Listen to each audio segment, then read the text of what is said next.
എന്റെ ഇപ്പോ 2000 രൂപ എടുക്കാനില്ല. പിന്നെ എന്താ ഉണ്ട്?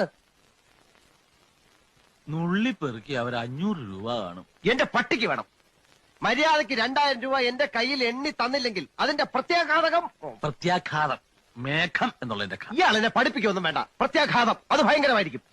എന്തും നേരിടാൻ തയ്യാറായിട്ട് തന്നെയായി ഈ നാടകത്തിൽ ഇറങ്ങിത്തിരിച്ചിരിക്കുന്നത്.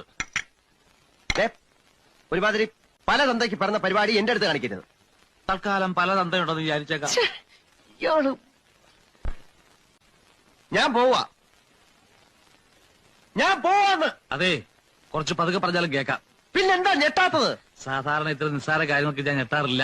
ഓഹോ, പിന്നെ ഞാനങ്ങനെ വെറുതെ പോകുന്നൊന്നും വിചാരിക്കണ്ട. ഈ വിവരം മുഴുവൻ ആ മൂപ്പിലാനെ കണ്ട് ധരിപ്പിച്ചിട്ടാ ഞാൻ പോവും. ഒരു ചാൻസ് കൂടെ തരാം. 250 എങ്കിൽ 250 ഉറപ്പിക്കുന്നോ? 2 പേരോടും കൂടെ ചോദിക്കുന്നത്. എടോ, തനിക്ക് നാണമില്ലേണോ?